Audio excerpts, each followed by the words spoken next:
Hi, my name is Morgan Johnson. I work at the New Jersey Organ and Tissue Sharing Network, and I am a kidney recipient. When I was 18, I was diagnosed with chronic kidney disease. By the time I was 21, I was in full kidney failure. I was on dialysis just shy of 2 years, and after being on dialysis, I finally received the life-saving gift of an organ transplant, a kidney transplant. I never thought in a million years that I would ever be diagnosed with chronic kidney disease. I never thought I would ever be on dialysis. I didn't even know what dialysis was. And I definitely didn't think that I would need someone else's organ, but that's my story. That's what happened to me, and I'm so grateful to the person that saved my life. It has been a life-changing experience. I no longer have to hook up to this dialysis machine anymore. I have a much better quality of life now that I am footloose and fancy-free and not attached to a dialysis machine anymore. And I'm just a very happy person. There's no other quote that makes my life happier than hearing someone say, "Carpe diem," seize the moment, because that's exactly what I do. I encourage all of my friends, all of my family to say yes to organ donation. Check it off on your license. Be proactive. Save someone's life. Hi, my name is Barbara Tercy. I'm the Organ and Tissue Donation Education Manager here at New Jersey Sharing Network, and I want to thank you for logging on to the NJ Sharing Network website to view this module today. Why is it important that we share information with you about the topic of organ and tissue donation? This slide here is a visual representation of just how many people are currently waiting in the United States for some type of an organ transplant. This is a picture of the University of Michigan Spartan Stadium. It happens to be the largest stadium in the United States. It holds close to 110,000 people when it's full. So almost 10,000 more than the capacity of this stadium is the number of our fellow U.S. citizens who are waiting right now for some type of a transplant. This is the faces of some of the staff at New Jersey Sharing Network. We've been in existence for over 25 years now. There are 58 organizations like ours in the United States. We're referred to as Organ Procurement Organizations, or OPOs. All have different names, and yet together we share a common purpose to save and enhance lives through organ and tissue donation. Here in New Jersey, we have two organizations, New Jersey Sharing Network and the Gift of Life Donor Program. We cover and work with hospitals in the 14 north and central counties in New Jersey. So if you're a nurse who works in a hospital setting in those areas, you would work with us at New Jersey Sharing Network. The Gift of Life Donor Program, which is located in Philadelphia, works with hospitals in the southern counties of New Jersey. As I go along, I'm going to share with you some information about the staff that we all work together to steward the gift of organ and tissues. And together, it's so important, all of our different roles in collaboration with the nurses that make it happen. As far as the scope of the need, here in New Jersey, we have close to 5,000 people who are waiting for some type of a transplant. Dorothea here, who's holding the end of the banner, is just one of those 5,000 people. She's been waiting for a kidney transplant for several years and has been on dialysis all that time.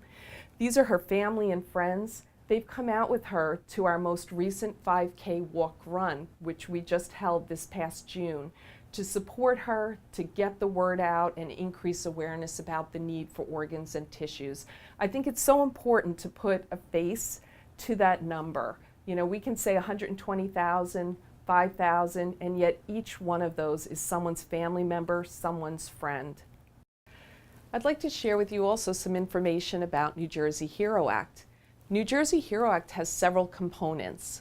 One of them is for nurses like yourselves to receive education about the topic of organ and tissue donation and to receive a 1 contact hour continuing education credit before you renew your license as of February 2014.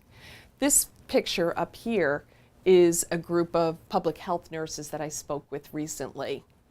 This picture down here are New Jersey nursing students. Another component of the requirement is that every nursing student and every medical student before they graduate now has some education about the topic, so it's being incorporated into their curriculum. The reason it's a one-time requirement for nurses who've graduated is because going forward, every nurse and medical student in the state will have that information when they graduate. Organ procurement organizations are nonprofit, federally funded 501c3 organizations. Similar to acute care hospitals that receive Medicare reimbursement, both hospitals and organ procurement organizations need to be in compliance with certain regulations surrounding how we work together to assure that families are offered the opportunity for donation for their loved one whenever it's appropriate, and that we honor the designated decision or wish of an individual whenever that's appropriate. Organizations like CMS, the Department of Health, and Joint Commission are just a few of the federal and state organizations that survey both hospitals and organizations like ours to assure that we are doing the absolute best that we can to provide as many gifts for donation and transplantation as possible. So one organ donor has the opportunity to save 8 lives. If you look at this slide, these are the organs that can be recovered and transplanted. In many cases, the kidneys go to 2 separate individuals. The lungs can be separated and go to 2 separate recipients, or one individual can receive a double lung transplant. Other organs that can be transplanted are the liver, the heart, the pancreas, and even the intestine. These are the faces of some New Jersey residents, and as you can see, they represent a variety of different ages, sex, ethnicity, and they have received different types of transplants. The opportunity for organ donation is really quite rare. I think many people think that if they register to be a donor, they will be an organ donor at the time of their death. And yet, it really is a rare opportunity. We receive over 30,000 phone calls to our organization every single year. Every in-hospital death is reported to us for evaluation to see if we can offer that opportunity to a family or to carry out that decision that someone has already made for themselves. And yet, of that number of referrals that we receive, less than 1% of people will be able to be organ donors. And the reason that is because organ donors are those people who are in a critical care unit most often, on a ventilator, someone who has suffered a significant neurologic injury, whether it be from a trauma, a stroke, a lack of oxygen to the brain, and an anoxic event. But people who have suffered a neurologic, usually brain death, and yet have some organ or more organs available for transplant. Many more people can donate tissue. So tissues like those can be recovered from persons who've died up to 24 hours after their breathing and circulation have stopped. So again, tissue donation, which can enhance the lives of well over 50 people, is something that more people may have the opportunity to do at the time of their death. When I list all those organs and all those tissues, sometimes I think it must seem as if you've listed everything, all parts of my body, what will be left for my family to have an open casket viewing. And yet they could. It does not affect the funeral arrangements, and families could have an open casket viewing and no one would know that you were a donor unless your family shared that information with them. So with the cornea, the whole eye is not recovered. It's a contact lens size. And in place of that cornea, a lens is placed. So when the eyes are closed, no one knows that the cornea have been recovered. For someone like Susan in this picture here, receiving a corneal transplant may not be life-saving, but for someone who was blind, not able to read or drive or see their family, it's a huge gift that enhances the quality of their life every day. And they're so thankful. With skin, I'm sure you're familiar with skin being used for burn victims in grafting, and one donor can provide skin grafts for many people, and yet it has uses in addition to that for burn victims. Skin is used for mastectomy repairs, it's used to make bladder slings, it's used for cleft palate repairs, and even for wounds that won't heal. Instead of a synthetic graft, they can use a graft from a donor. So other tissues that can be recovered are bone. Bone is recovered from the legs and from the upper arm. And wherever a bone is removed, a plastic prosthetic is put in its place so that when the incision is closed and the person is dressed, the integrity and form of their body is maintained for their viewing. And bone, in the most dramatic of instances, can save someone from having to have an amputation. I met a nurse not too long ago. Her 11-year-old grandson was diagnosed with an osteosarcoma, or a bone tumor. And she said, you can only imagine how devastating explaining to a young child like that having cancer is. But in addition, he was supposed to have his leg amputated, and yet they were able to save his leg by transplanting the long bone from a deceased donor. That's just one example. In many other instances, bone is used for orthopedic surgeries, dental surgeries, things like back surgery. They can make small bone screws instead of metal screws, and people receive bone donation in surgeries every day. The difference between receiving an organ and receiving a tissue for the recipient is that if you receive tissue transplant, you don't need the immunosuppression or anti-rejection medication that an organ donor would take for the rest of their life. Other tissues I mentioned are tendons and ligaments. Many of you may know someone who has had a repair of a tendon or ligament and may very well have received that gift from someone who has died. As far as the veins, veins can be used for bypass surgeries and also to recreate a dialysis fistula in someone whose access has failed. So again, many, over 50 people, their lives can be significantly enhanced by the gift of tissue donation. Another thing that we hear are some myths about organ and tissue donation. One of the things that people ask is, if I have the donor designation on my driver's license, will I receive the same care if something happens to me? And I have to tell you that when someone comes into the hospital team is making every effort to do everything to save that person's life and support their family. And it's only when nothing more can be done that the hospital team looks to make a call to an organization like ours to see if something positive may be able to come out of it. The reality is, it's people who receive the most aggressive care, who receive critical care treatment, put on a ventilator, taken to a critical care unit. Everything is optimized, and yet, unfortunately, despite that, they suffer a neurologic death, or the family has elected to provide comfort care for them, withdraw mechanical support, and there are some organs available still medically suitable to be transplanted.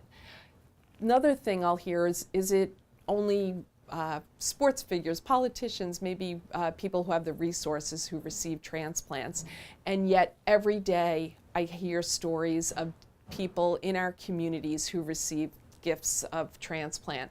This young girl here is a nursing student. She was in one of the classes that I spoke with recently, and at the end of the class she shared with her fellow students that she had a bilateral corneal transplant.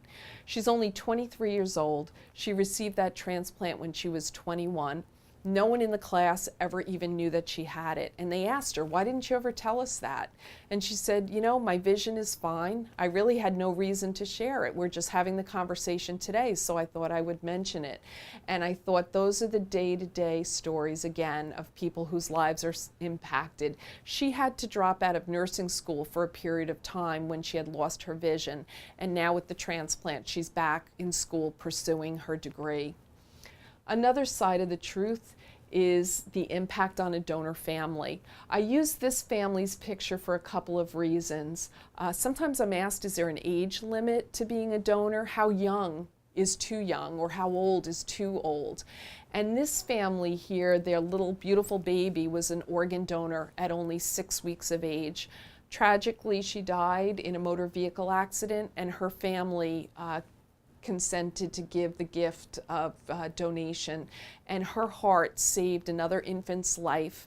Her 2 kidneys were actually transplanted into another young adult, and the truth on that side of the side of the story is that in speaking with this family, they say, you know, they don't know how they would go on except to know that their baby saved another mother from having to suffer a similar loss.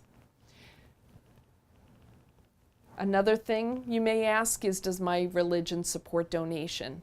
Most major religions do support donation, and in fact, many of the major religions have come out with very formal statements about how it's the greatest gift or mitzvah to save someone else's life if you can. Others may leave it up to personal choice. I have to say, in the number of years I've been with New Jersey Sharing Network, I've seen both donors and recipients from so many different ethnic and religious backgrounds. These are the faces of just some of the members of our community who have been impacted by donation. Another statistic that I need to share with you is 18. 18 is not only the age that someone needs to be to legally document their wish to be a donor, but 18 is also, unfortunately, the average number of people who die every day in this country waiting for an organ that does not become available in time. Alexa happens to be one of those people. I met her mother at a national conference a few years ago, and she gave me her picture as I was leaving to continue to inspire me to work and remember why we're trying to get this message out to people. Alexa was waiting for a lung transplant. I'm not sure if you could see, but she has some clubbing of her fingers. And she was at the top of the list, and her mother said, you know, the difficult part is that it wasn't for a lack of the technology and that there wasn't something out there that could have saved her life. There was. The reality is there's just not enough organs to go around. And her hope is, she said to me, I know there's nothing that can bring Alexa back, but if other people see her face and go home and talk with their families, or maybe make a designation to be a donor, something they might have been thinking about but haven't taken action on, then Alexa is making a difference. My name is Jackie Lou Rea. I am an assistant director here at New Jersey Sharing Network, but most and foremost, I am a donor daughter. 3.5 years ago, I lost my beloved mom, Ina Popo Lu. Popo is grandma in Chinese, and that's what everyone knew her as. Tragically, I had just picked her up from Newark Airport, and we got onto the New Jersey Turnpike, and we were hit by a tractor trailer. And unfortunately, my mom perished that night. But we were fortunate enough that the first responders were there in time to at least get her on a ventilator and transport her to the local trauma center, where both my son and myself, we were all in the car together, we were transported there. And after many confirmatory tests, it was determined that unfortunately my mom had no brain function. So it was not until then that we accepted the fact that my mom was gone that the New Jersey Sharing Network approached my 3 siblings and I and asked us if we thought that my mom would want to give the gift of life. And just by virtue of the way my mom lived her life, it was a unanimous and very fast decision that we would say yes on her behalf, because unfortunately, we never had the conversation about what she would want to have done. She was 68 years old, she was healthy, she was vibrant, she was living a very, very full life, and she took very good care of herself. So, you know, this accident just took the wind right out of all of our sails quite unexpectedly.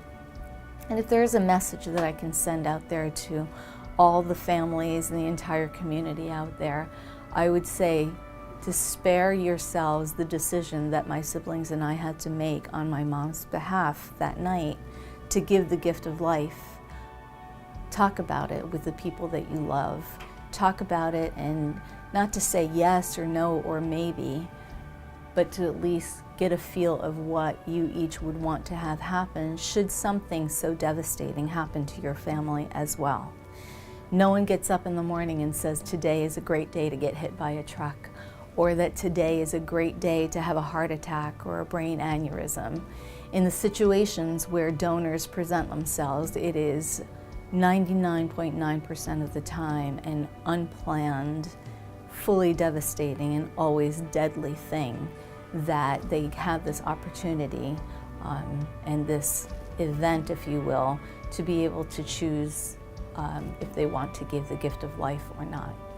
So we were fortunate enough that my mom was healthy enough, and she saved 3 people with her organs.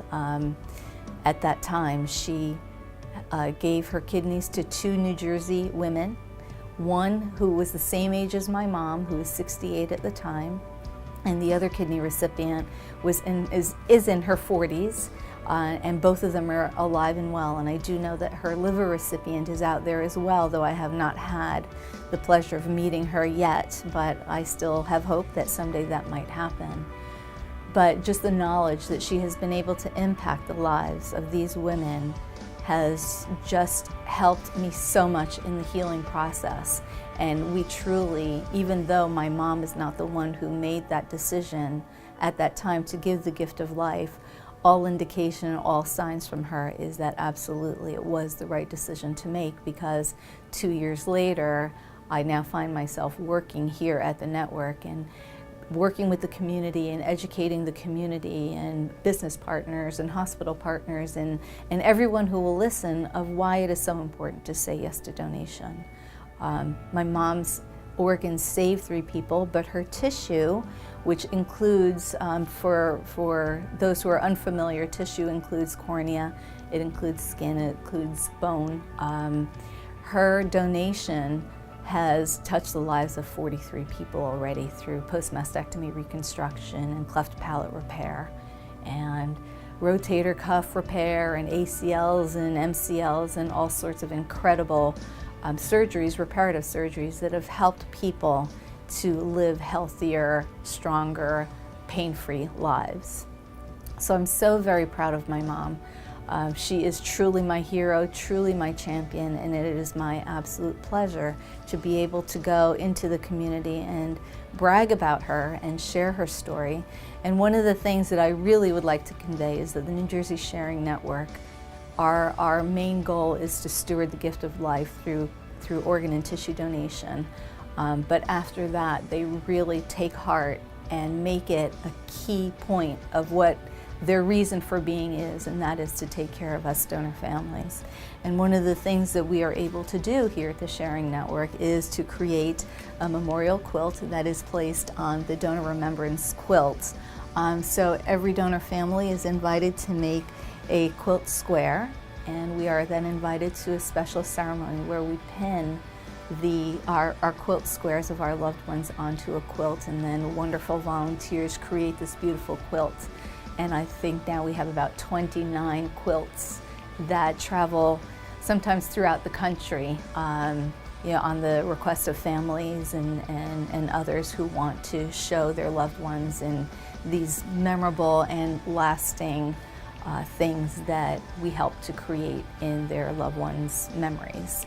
So it is just an incredible organization. I work a lot with donor families. I believe that what we do here offers incredible comfort at a time, whether it be a month after a tragedy or it be 15 years after a tragedy. The New Jersey Sharing Network truly takes care of the families that take care of them, and that is being champions out there in the community and saying to the community, it is important that you say yes to donation of organs and tissue. Whether you be a potential donor, a potential recipient, someone who has lost someone who has been waiting, as there are so many people throughout New Jersey and the entire country. who's waiting for an organ, it is so important that we have this discussion with our families. So I thank you. Where does it all start? Well, on the one hand, it starts with the conversation with your family, with your own personal decision, and hopefully making that designation to be a donor. I'll talk to you a little bit about how one can designate their wishes to be a donor in addition to at the motor vehicle agency in just a little bit. But from the hospital perspective, it begins with a call to our organization. Most often, it's the nurses who make that referral to us. Anyone can call us, and yet, for the most part, it is a nurse who calls us at our 800 number. We have a donor resource center here at the Sharing Network. They're really the hub of our organization where they receive all of those calls from the hospital. As far as the organ referral process, the staff call us when there is a patient who has a severe neurologic injury who's ventilator dependent. Once the ventilator has been removed for any period of time, the organs also fail. So it is the referral that we receive of a patient who is still on a ventilator, who has a Glasgow coma scale of 5 or less, or a loss of 2 or more cranial nerve reflexes, or when the family is discussing an end-of-life option, such as removing that ventilator, terminal extubation, that there may be potential for organ donation. So nursing staff call us within 1 hour of the patient meeting that clinical criteria, regardless of the patient's age or diagnosis. Again, if we receive the referral after the ventilator has already been removed, there will no longer be an opportunity for organ donation. So it's so important that we get the call at the clinical trigger. Nurses really, again, they're the eyes and ears of what's going on, able to give us such important information about the family when they call, what the plan is, and again, the neurologic status as well as the medical status of that patient.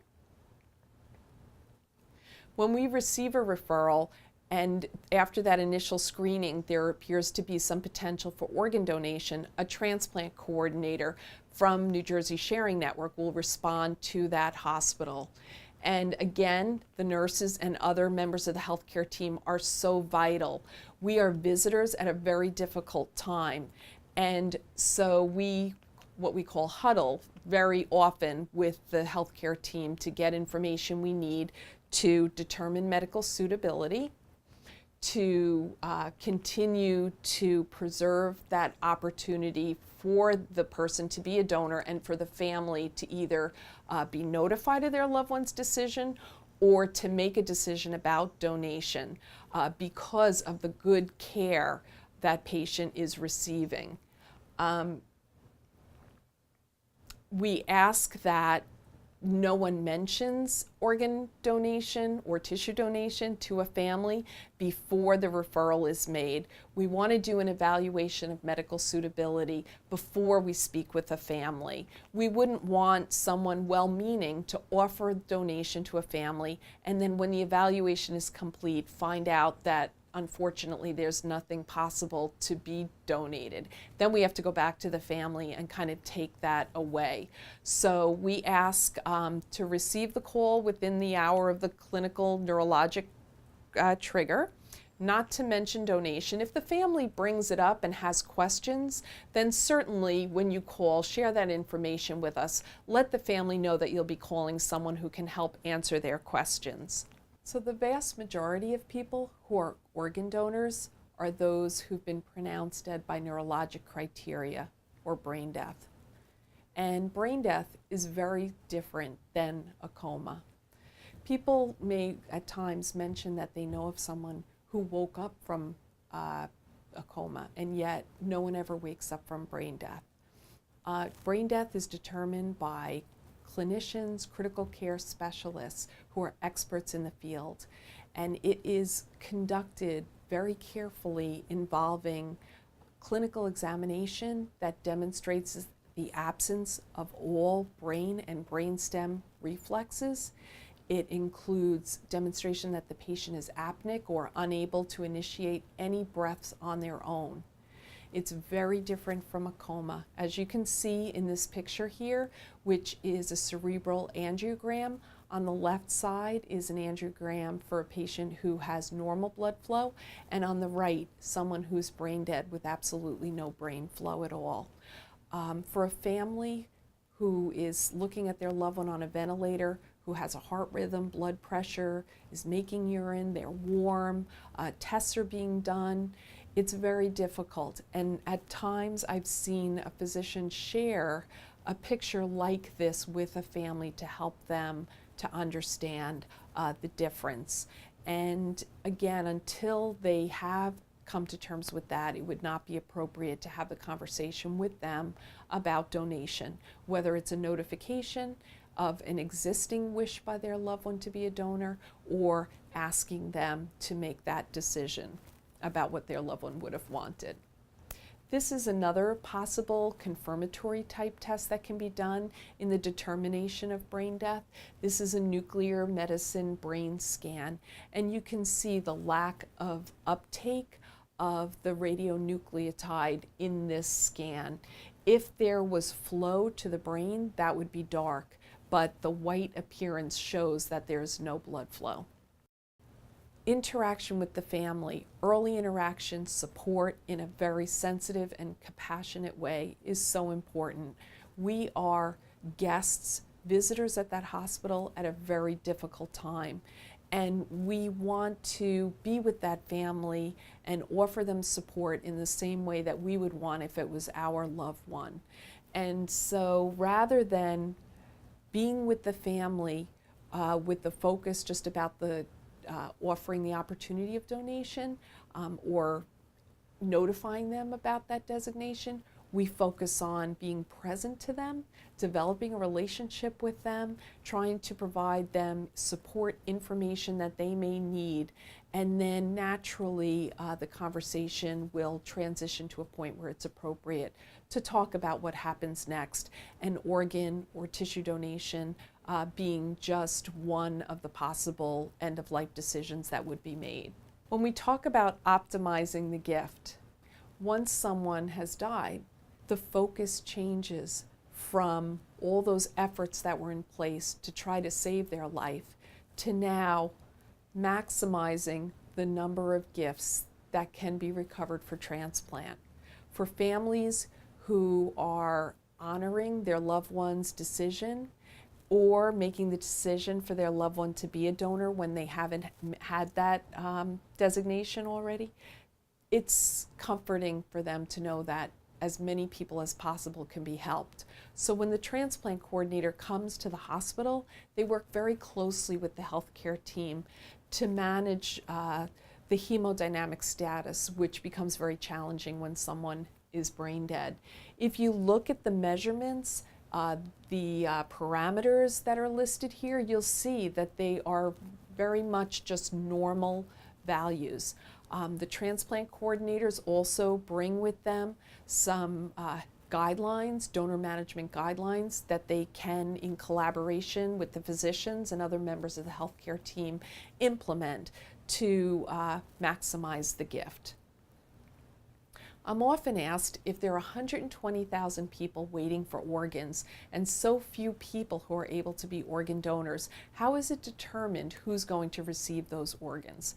It is one national waiting list. UNOS, or the United Network for Organ Sharing, maintains the national database of people who are waiting.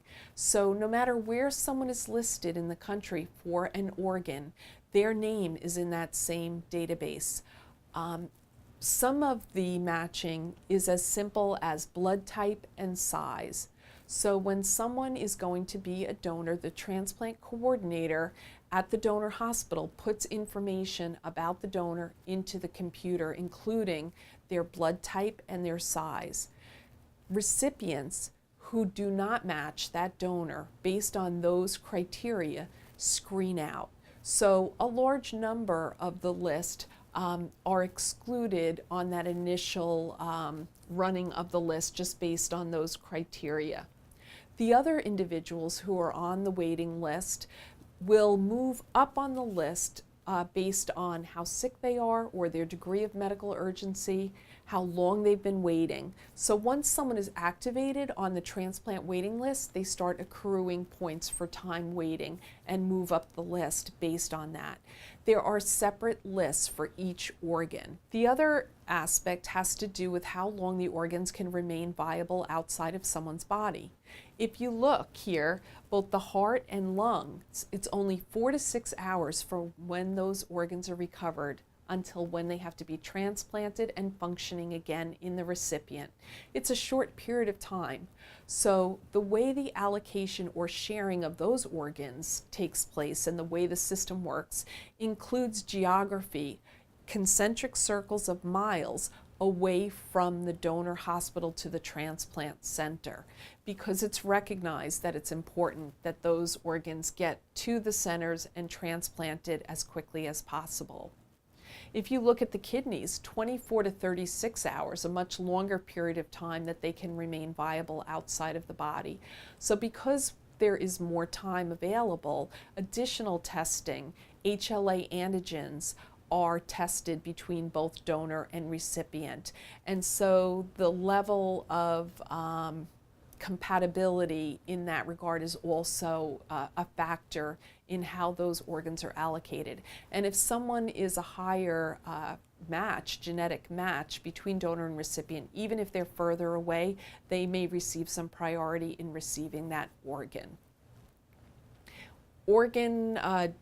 People who are donors, their family can direct a donation if they know someone who is waiting for an organ. As long as that person is a match and is actively listed on a waiting list, we are able to coordinate that as well. That happens on a rare occasion.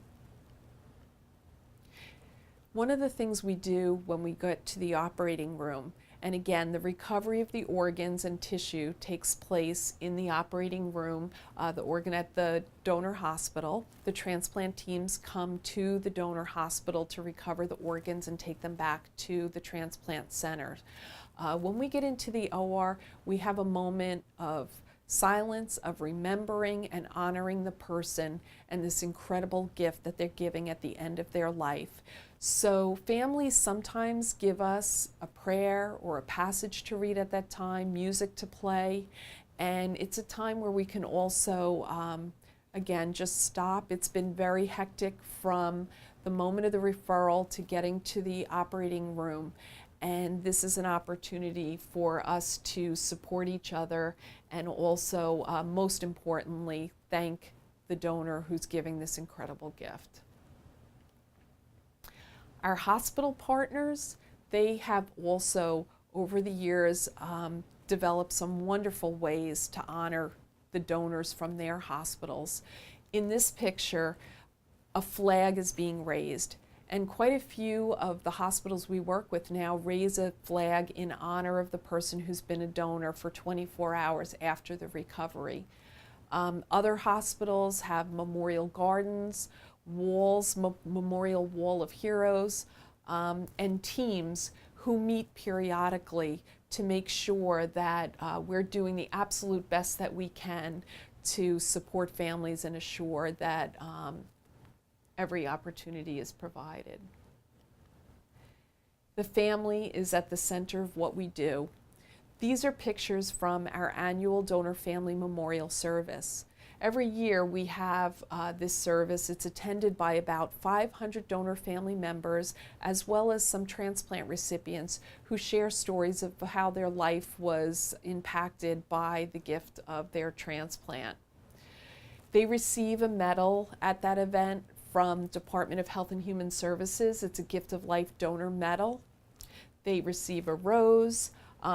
These shawls, comfort shawls, are crocheted by some of our volunteers and sent out to every donor family. At the event, we have a quilt pinning. You can see these pictures here, the Garcias here holding the quilt square that they designed in memory of their son, and this family here pinning the quilt. We have volunteers who later assemble the quilts into the finished product. They're displayed throughout our office along with the names of every person who's ever been a donor in the history of our organization, is somewhere along the walls in our office. Other things the Sharing Network does is to send a letter to the families after their loved one has been a donor to let them know the outcome of the transplants. Not every family wants to receive that information, but many do. With HIPAA, of course, we're not able to share with them specific name of the recipients, and yet we can tell them about how old was that person, what type of a disease were they suffering from that led them to need a transplant, and a little bit of other information maybe about the type of work they do or their families. Very often, recipients will now write thank you notes to donor families. They're encouraged to do so by the Transplant Center and even offered assistance in writing those letters if they're struggling. We receive that letter from the recipient. We don't have any name on it when it's forwarded to the donor family. We would reach out to the donor family, make sure that they'd like to receive that information, that letter. Most often they do. We will forward it to them, and sometimes they write back then to the recipient through the same similar process.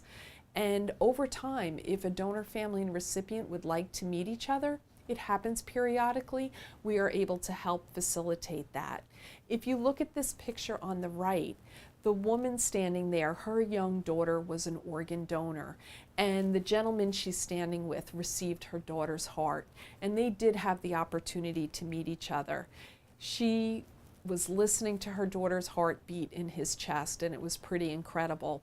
If you can see, she's holding a medal that he gave her. He won that medal at the National Transplant Games in an event that he competed in and won the medal. These are other donor families, and to honor them and thank them for that gift, their loved ones' names are on this wall. So just to review with you the several ways that there are to register to be a donor, the first one being at the Motor Vehicle Agency. When you first get your license, and each time you renew your license, it's important to say yes when you're asked that question. If you don't say yes each time you renew your license, it will go away. It does not automatically carry over. So it's important to remember to check that box. Another way to register is online. Not everyone has a driver's license, or maybe someone wants to register to be a donor before their license is up for renewal. So if you go to either the Motor Vehicle Agency website or njsharingnetwork.org's website, there's a link to register to be a donor, and you will be in the same registry as if you had registered at the motor vehicle office. The only thing is, it won't appear on your license. And I also want to mention, it says organ donor, but what that means is at the time of my death, any organ or tissue that's medically suitable for transplantation, not education or research, that's not covered under that. That would be a separate consent from your family or in your advance directive or living will if that's something that you would also like to do.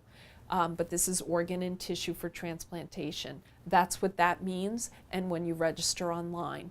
You can also, there's a paper registry that could be sent in to the Motor Vehicle Agency if you prefer, and we can provide that for you if you call the Sharing Network or go to our website. We can get that to you. The other way is your advance directive or living will. But if you put it in your advance directive and living will, it's very important to share the existence of that document with your family and your wishes. We recommend making sure that you're in the registry online. Again, if you take nothing else from this presentation, please share your wishes with your family and make sure that you know what their wishes would be as well. Facebook has a link that says organ donor under life event. And I just want to let you know that that is just a great way to share with your family and friends your wishes and the fact that you are a donor or you want to be a donor, and yet that's not the registry. Just want to be clear that that's not the way that you register to be a donor.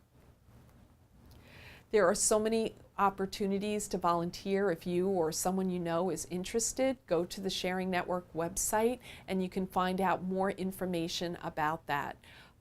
There are great ideas from assisting at health fairs, public speaking events. I mentioned about some volunteers who even crochet or quilt.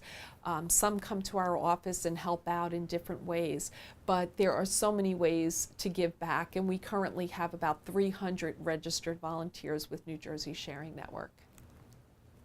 We'd love if your hospital that you work with, or your family, friends, wherever you work as a nurse, if you'd love to come out and join us for our 5K walk run that we have every year. It's always the second Sunday in June, so we would love to see you there. Thank you very much.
She was an organ donor.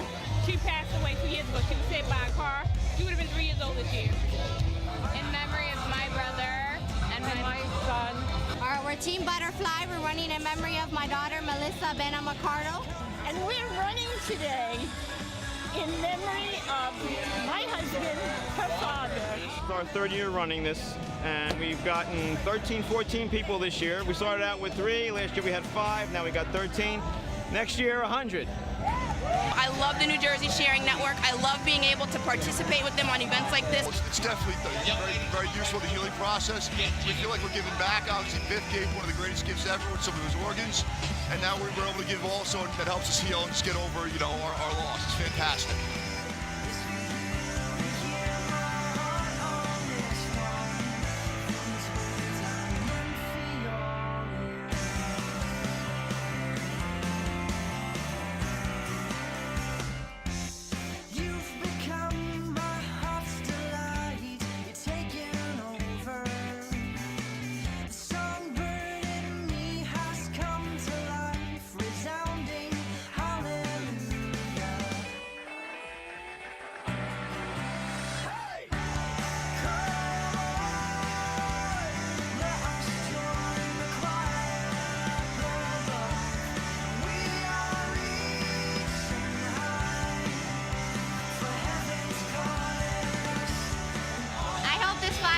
Inspire other people to not think twice about organ donation. Just put your name on the paper and think about your pain and the pain you go through when you lose one, and how much happier you can make another person and saving their life.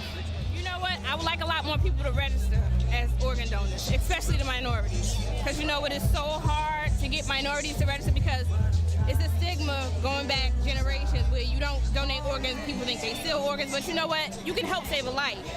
And it's the best gift you can give. So we saved 3 children's lives. If you lose somebody and there's nothing you can do for that person, donate so that somebody else can have a life. We are definitely saving lives today. We have over 6,000 people here who are promoting organ and tissue donation. We have donor families here celebrating the lives of their loved ones who were organ and tissue donors. We have recipients here who have received that great gift. We have sponsors and community partners here as well. So the more that we talk about organ and tissue donation, the more that people understand the need.